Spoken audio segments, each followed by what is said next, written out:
안녕하세요. 열왕기하 6장 시작합니다. 어느 날 선지자의 제자들이 엘리사에게 와서 선지자님, 우리가 거주하는 이곳은 너무 좁습니다. 우리가 요단강가에 가서 집을 지을 만한 나무를 베어 그곳에 우리 숙소를 다시 지을 수 있도록 허락해 주십시오. 라고 말했고 엘리사는 그러라고 허락했습니다.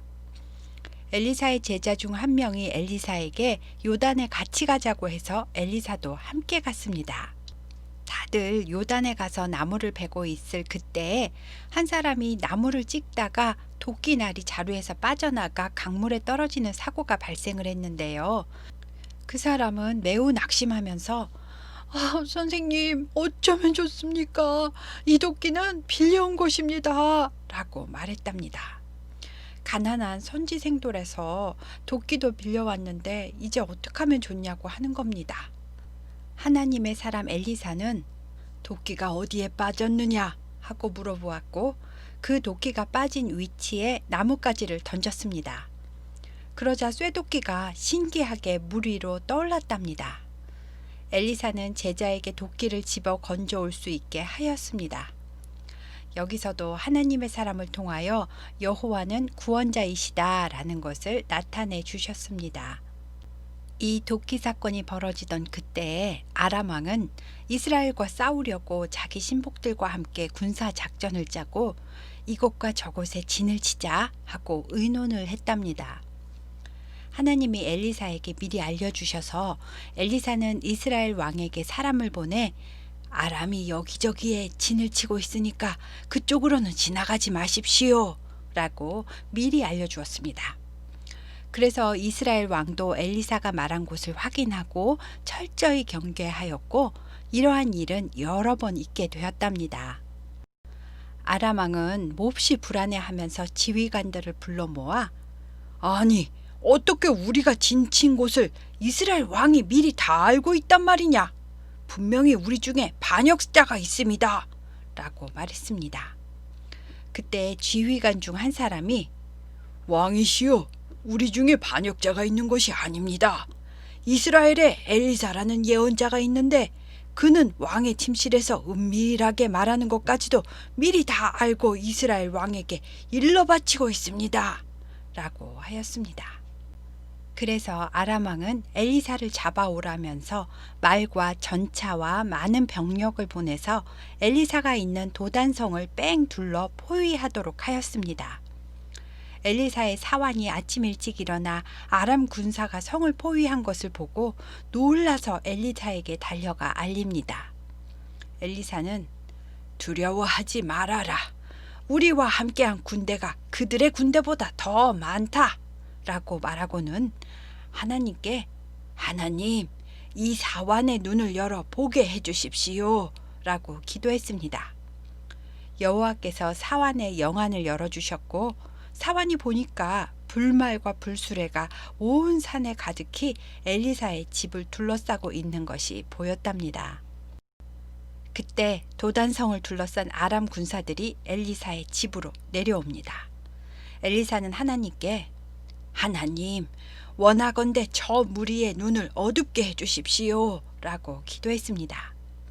하나님께서 엘리사의 말대로 아람 군사의 눈을 어둡게 해주셨습니다. 아예 안 보이게 한 것이 아니고요. 어디가 어딘지 분간을 못하게 어눌하게 하신 것 같습니다. 엘리사는 아람 군사들에게 당신들은 길을 잘못 들었소. 나를 따라오시오. 내가 당신들이 찾는 사람에게 인도해 주겠소. 라고 말하며 아람 군사의 무리를 데리고 수도인 사마리아 성에 이스라엘 왕에게 데리고 나아갔습니다. 사마리아에 들어가서 엘리사가 하나님께 여호와여, 이 무리의 눈을 열어서 보게 하옵소서 하고 기도를 했고 군사들이 정신 차려 보니까 자기네가 사마리아 한가운데 있다는 것을 알게 되었습니다. 아람 군사들도 놀랐지만 이스라엘 왕도 놀라서 엘리사에게 내 아버지여, 내가 치리까? 이 군사들을 지금 당장 내가 치리까? 하고 묻습니다. 엘리사는 칼과 활로 생포한 전쟁포로도 아닌데 어떻게 죽일 수 있겠습니까? 떡과 물을 그들 앞에 두어 먹고 마시게 하고 그들의 주인에게로 돌려보내십시오. 라고 하였습니다. 그래서 이스라엘 왕은 그들을 위하여 음식을 많이 베풀고 그냥 아람 땅으로 놓아 보냈습니다. 그 후로부터 한동안은 아람이 이스라엘을 침략하지 않았다고 합니다. 그런데 시간이 흐른 어느 날 아람 왕 베나닷이 이번에는 그의 온 군대를 모아 올라와서 사마리아를 에워쌌습니다. 사마리아 성 바깥으로는 한 사람도 밖으로 나가지 못하게 에워쌌고 그 성 안에 갇혀 식량이 떨어지면 굶어 죽게 만드는 겁니다. 밭은 성 바깥에 있으니까요. 농사하러 나갈 수도 없습니다. 그 결과 성 안에는 식량이 부족하니까 음식으로 먹을 수 있는 것은 모두 다 값이 올랐습니다. 나귀 머리 하나 값이 은 80세겔이고 비둘기 똥이라고도 불리는 콩 4분의 1 값이 은 5세겔이나 되었습니다. 이것은 평소에 사료로 쓰고 잘 먹지도 않는 것인데 먹을 게 없으니까 이렇게 비싼 값이 된 겁니다. 이런 어려운 상황에 이스라엘 왕이 성 위로 지나가고 있는데요. 어떤 여자가 나의 주 왕이여 저를 도와주십시오 하고 외칩니다. 왕은 나에게는 너를 먹일 곡식이 없다. 여호와께서 도우시지 않는다면 내가 무엇으로 너를 도울 수 있겠느냐 하면서 무슨 일이냐고 물었습니다. 여자는 이웃집 여자랑 너무나 배가 고픈 나머지 오늘은 내 아들을 삶아 먹고 내일은 네 아들을 삶아 먹자고 했다는 겁니다. 그래서 어제는 자기 아들을 삶아서 먹었는데 오늘 이웃집 여자 아들을 삶아 먹으려고 했더니 내 아들을 먹고 정신이 돌아온 이 이웃집 여자가 자기 아들은 안 내놓고 어디다 숨겼다는 겁니다. 저는 처음에 성경에 뭐 이런 이야기가 다 써있나 했습니다. 사실이 아닌 것도 같았습니다. 하지만 이것은 신명기 28장 저주편의 53절에 이미 예언이 되어 있는 내용이었고 예레미야 애가 4장 10절에 보면 예루살렘이 느부갓네살 왕에게 포위당할 때도 실제로 또 일어나는 일입니다. 그러니까 인간은 한계 상황이 오면 죄성을 통제하지 못하고 이런 비극이 실제로 생겨난다는 겁니다. 이스라엘 왕은 여인의 말을 듣고 경악을 하며 자기 옷을 찢었답니다. 그리고 지금 이런 상황이 그 전에 아람 군사에게 떡과 물을 먹여 살려보내게 한 엘리사 탓이라고 생각을 하고 사밧의 아들 엘리사의 머리가 오늘 그 몸에 붙어 있으면 하나님이 내게 벌 위에 벌을 내리실 줄로다 라고 하면서 엘리사를 반드시 죽이겠다고 다짐을 합니다.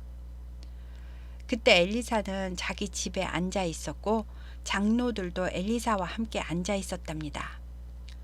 왕이 사람을 보낸 것을 알고 엘리사는 장로들에게 왕이 나를 죽이려고 사람을 보냈으니 그가 도착하면 문을 닫고 집안에 들여보내지 마십시오 라고 말을 했는데요.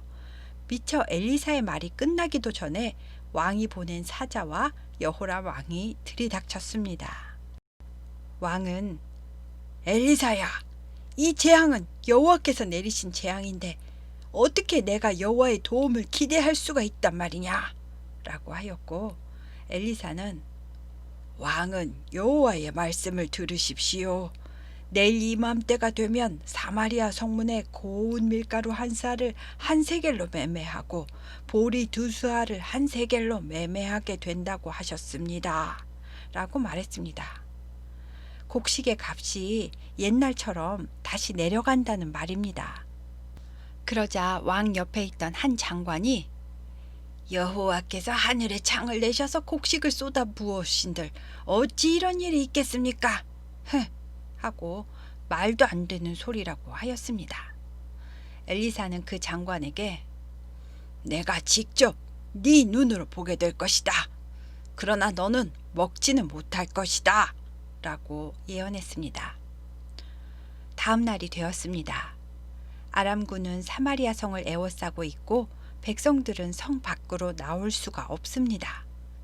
그런데 나병 환자들은 부정하기 때문에 성 안으로도 들어갈 수가 없습니다. 그래서 성문 어귀에는 4명의 나병 환자가 모여 있었습니다. 하지만 이런 상황에 나병 환자에게까지 먹을 것을 가져다 주는 사람은 아무도 없었습니다. 그들은 서로 이야기하기를 여기서 죽기를 기다릴 바에야 아람 군사에게 가서 항복하고 먹을 것을 좀 달라고 하자. 그들이 살려주면 살 것이고 어차피 굶어 죽을 거 죽여도 할 수 없고 그냥 한번 가보기나 하자 하고 말했습니다. 그래서 해질 무렵에 일어나서 아람 진영으로 출발했답니다. 그런데 이상하게 아람 군사가 한 명도 없는 겁니다. 어떻게 된 거지? 아무도 없어 라고 하며 진영에 들어갔는데요. 음식과 장막과 말과 나귀와 진영은 다 그냥 그대로 있고 사람들만 어디로 가고 없습니다. 하나님께서 나병 환자가 도착하기 전에 병거 소리와 말소리와 큰 군대의 소리를 아람 사람들 귀에 들리게 하셨기 때문에 아람 사람들은 이게 무슨 소리지? 이스라엘 왕이 우리를 치려고 햇사람들의 왕들과 애굽 왕들에게 값을 주고 군사를 사서 공격하러 오는 게 분명하다. 그러니 살고 싶으면 지금 빨리 도망가야 돼. 하고 혼비백산 다 버리고 도망을 간 것입니다. 나병 환자들은 장막에 들어가서 음식을 먹고 마시고 금, 은과 의복도 가지고 가서 자기들만 아는 장소에 감추었습니다. 하지만 이들은 4명뿐이니까요. 성 안에 굶어 죽는 수많은 사람들을 생각하니 얼른 가서 이 사실을 알려야겠다는 마음이 들었습니다.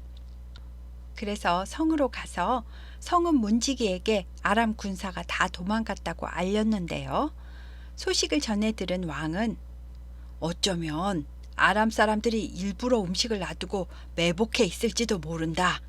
그들이 갑자기 다 버리고 도망을 갈 리가 없지 않느냐 하고 말했습니다. 그때 신하 중에 한 사람이 말을 타고 가서 먼저 정찰을 하고 오는 게 좋겠다고 말했고 왕은 정찰병들을 보냈습니다.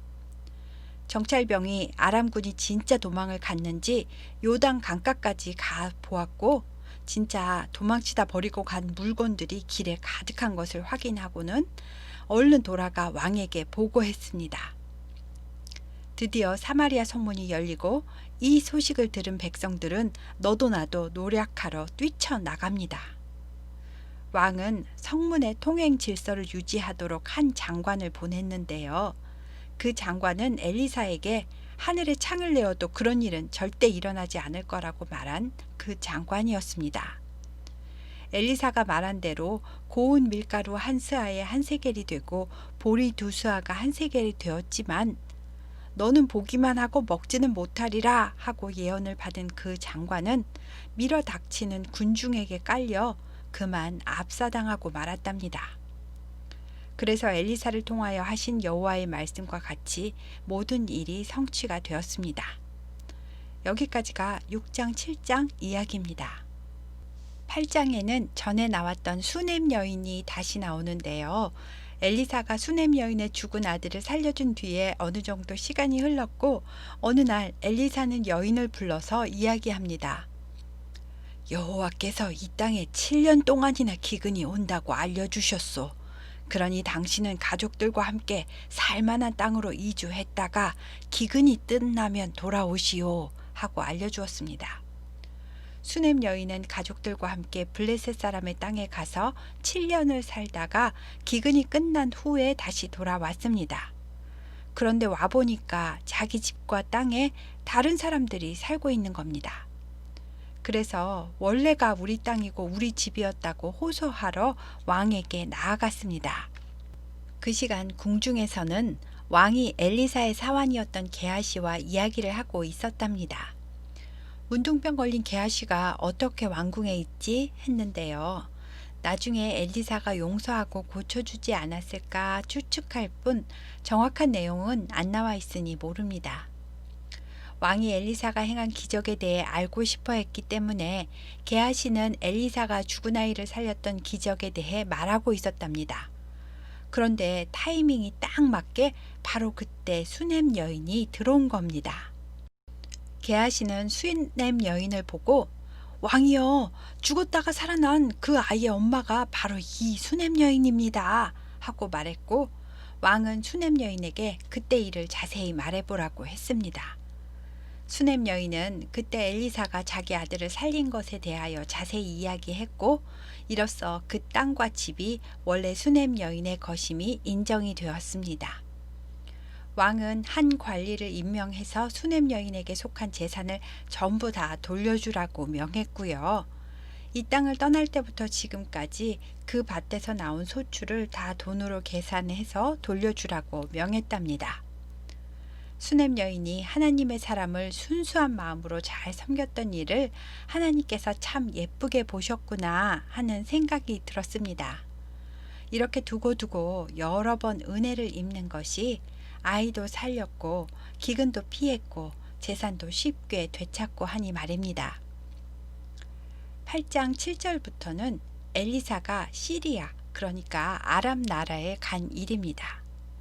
아람 왕 베나닷 2세가 병이 들었는데 하나님의 사람이 여기 아람 땅에 와 있다는 소리를 듣고 왕의 신하 하사엘에게 너는 손에 예물을 가지고 가서 하나님의 사람을 맞이하고 내가 이 병에서 살아나겠는지 그를 통하여 여호와께 물어보고 오너라 하고 명했습니다. 하사엘은 다메섹의 모든 좋은 물품으로 예물을 삼아 낙타 40마리에 싣고 나아가서 엘리사 앞에 서서 선지자님, 당신의 아들 아람왕 베나닷이 나를 당신에게 보내 왕이 병이 낫겠는지 물어보라고 하셨습니다. 라고 말했습니다. 엘리사는 왕이 반드시 나으리라. 그러나 여호와께서 그가 반드시 죽으리라고 내게 알게 하셨느니라. 하면서 하사엘이 부끄러울 정도로 계속 하사엘을 쏘아보다가 눈물을 흘렸습니다. 하사엘은 아니 내 주여 어찌하여 우시나이까 하고 말하자 네가 이스라엘 자손에게 행할 모든 악을 내가 알기 때문이다. 네가 그들의 성에 불을 지르며 장정을 칼로 죽이며 어린아이를 맺히며 아이벤 부녀의 배를 가르는구나 하고 말했습니다. 하사엘이 개처럼 보잘것없는 제가 무엇으로 그런 큰 일을 행하오리까 하였고, 엘리사는 네가 아람 왕이 될 것을 여호와께서 나에게 알려주셨다 라고 말했습니다. 하사엘은 엘리사를 떠나 자기 왕 베나닷 2세에게 나아가서 왕이여, 여호와께서 왕이 반드시 살아난다고 하셨습니다 하고 반쪽만 보고를 했습니다. 사실 하나님은 반드시 살 거지만 반드시 죽는다 라고 말씀하셨는데요. 병으로는 죽지 않을 거지만 반역으로 죽게 된다는 말이었습니다. 그 이튿날에 하사엘은 이불을 물에 적셔와서 왕의 얼굴에 덮어 질식시켜 죽이고 자기가 모반으로 왕이 되었습니다. 한편 남한국은요, 이스라엘의 왕 아합의 아들 요람 제5년에 남유다 왕 여호사밧의 아들 여호람이 왕위를 이어받아 자기 아버지와 함께 공동 정치를 했다라고 하고요. 여호람이 왕이 될 때의 나이는 32세였고 예루살렘에서 8년 동안 통치를 했다라고 남유다 이야기를 했습니다. 요람, 여호람 다 같은 말인데요. 북이스라엘도 여호람이 왕이고 남유다도 왕 이름이 여호람이라서 처음에 많이 헷갈리셨을 겁니다. 그러니까 엘리사 시대 때 북쪽 여호람, 남쪽 여호람 이렇게 왕들이 있었는데 북쪽은 아버지가 아합이고 남쪽은 아버지가 여호사밧이다. 이렇게 기억하시면 됩니다. 그리고 남쪽 여호람 왕은 북쪽의 아합과 이세벨의 딸 아달랴와 결혼을 했기 때문에 아달랴는 우상숭배 문화를 가지고 남유다에 들어와서 남쪽 여호람도 우상숭배하는 악을 행했다라고 합니다. 하지만 하나님은 다윗에게 한 언약을 생각하셔서 남쪽 여호람을 아합을 치듯이 멸하지는 않으셨다고 합니다. 그렇지만 주변국들을 강하게 하셔서 유다의 속국이었던 에돔이 반기를 들게 하셨고 에돔은 이때부터 유다의 속박에서 벗어나 자기들의 왕을 세우고 독립을 하게 됩니다. 그리고 이 기회를 틈타 블레셋 쪽의 림나도 반란을 일으켰답니다. 남쪽 여호람이 죽은 후에는 그의 아들 아하시야가 22살의 왕이 되었고요. 이때는 북쪽 여호람 왕 통치 12년 때랍니다. 이 아하시야도 우상숭배로 하나님 앞에 악을 행하였습니다. 어느 날 아하시야는 북쪽 여호람 왕과 합세해서 아람과의 전쟁에 나갔는데요. 이때 북쪽 여호람 왕이 부상을 당했답니다. 그래서 부상을 치료하려고 이스라엘에 있는 별궁으로 갔고 남유다 아하시야 왕은 이스라엘로 문병을 갔습니다. 이때 북이스라엘의 선지자 엘리사는 선지생도 한 사람을 불러서 너는 옷을 단단히 여미고 이 기름병을 가지고 곧장 길랄 라못으로 가서 님시의 손자이며 여호사밧의 아들인 예후를 찾아 그를 불러내어 골방으로 데리고 가거라. 그리고 그의 머리에 기름을 붓고 여호와께서 예후를 이스라엘 왕으로 삼으셨다 하고 말한 다음 문을 열고 지체하지 말고 곧바로 도망쳐서 돌아오도록 해라 하고 보냈습니다. 선지생도가 길르알 라못에 가보니까 예후가 다른 군대 장관들이랑 같이 앉아 있습니다. 그 청년 생도는 예후 장관이여, 내가 당신에게 할 말이 있나이다 하였고 예후는 일어나서 소년과 함께 집으로 들어갔습니다. 청년은 예후의 머리에 기름을 부으면서 이스라엘 하나님 여호와의 말씀입니다. 내가 내게 기름을 부어 여호와의 백성인 이스라엘의 왕으로 삼노라. 그러니 너는 내 주 아합의 집을 치라. 내가 나의 종 곧 선지자의 피와 여호와의 종들의 피를 이세벨에게 갚아주리라. 아합의 온 집이 멸망하리니 이스라엘 중에 매인자나 노인자나 아합에게 속한 모든 남자는 내가 다 멸절하되 아합의 집을 느밧의 아들 여로보암의 집과 같게 하며 또 아히야의 아들 바사의 집과 같게 할지라. 이스라엘 지방에서 개들이 이세벨을 먹으리니 그를 장사할 사람이 없으리라 하고는 곧바로 문을 열고 뒤도 안 돌아보고 도망을 갔습니다. 왜냐하면 이 말이 새어나가면 반역이잖아요. 붙잡히면 죽을 수도 있습니다. 예후가 집에서 나오자 함께 있던 장군들이 장군님, 아까 그 미친 자는 무슨 까닭으로 온 겁니까? 하고 묻습니다. 예후는 자네들도 알지 않는가? 라고 하였고 장군들은 아니요, 우리는 모르고 있는데요. 무슨 일인지 말해보십시오. 라고 합니다. 예후는 여호와께서 나에게 기름을 부어 이스라엘 왕으로 삼는다고 하셨네 라고 대답했습니다. 그러자 무리가 각각 자기의 옷을 급히 가져다가 섬돌 위 곧 예후의 발밑에 깔고 나팔을 불면서 예후는 왕이다 하고 외쳤답니다. 예후는 장군들 중에서도 리더십이 있는 인정받는 사람이었던 것 같습니다. 이제 예후는 여호람 왕과 아합 가문의 사람들을 처단해야 됩니다.